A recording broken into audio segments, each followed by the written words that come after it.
आदिवासी एक परिवार की ज़मीन थी जिसके अंदर एक आदिवासी मालक जगदीश वातास करके भी था। इन सब की ज़मीन सरनाइक ने ली और उनको लालच दिखाई कि मैं तुमको पक्का घर बना के देता हूँ और कुछ पैसे देता हूँ। कुछ लोगों को पैसे दिए, कुछ को नहीं दिए। उसने घर के बदले में क्या किया, तो जो चेन्नई में सुरेखा होटल है वहाँ पे मैंग्रोव्स काट के इल्लीगल घर बनाए जिसमें नगर पालिका की परमिशन नहीं, कुछ नहीं, और चारों बाजू पत्रे लगाए गए और उनको उसका घर दिया।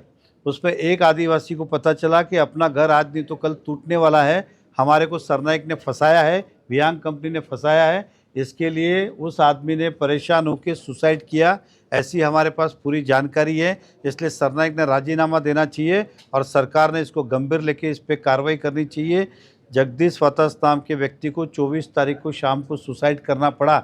असली उसको मानसिक त्रास इसी बात का था कि परिवार कैसे चलेगा, ज़मीन भी चली गई और घर भी आज नहीं तो कल जाने वाला है। एक दूसरा, सरनाइक ने जो 7 कंपनी के ऊपर आरोप लगाते हुए हर बार जो मुझे झूठते हैं, देखिए सरनाइक मीरा भाईंदर में कुछ काम नहीं करते, खाली आते कुछ बातें करके चले जाते।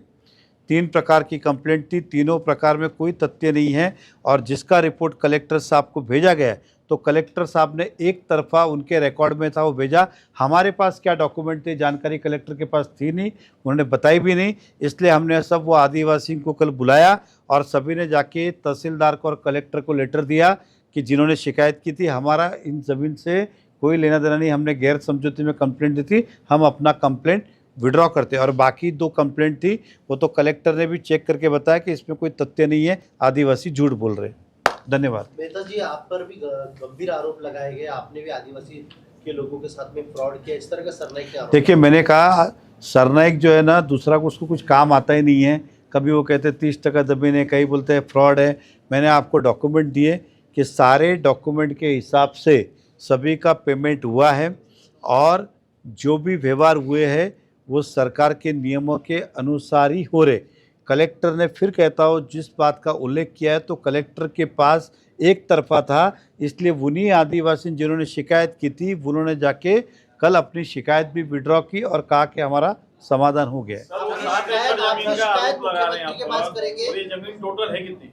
60 गुंटा और कुछ ऊपर है। मंत्री प्रताप सरनाइक ने कहा कि आपकी शिकायत मुख्यमंत्री के पास लगाई जाएंगी जिस तरह से आपने आदिवासियों की जमीन के साथ फ्रॉड किया है। मैंने खुद और मैं जाके मुख्यमंत्री साहब को सब बताने वाला हूँ, मैं खुद जाके बताने वाला हूँ।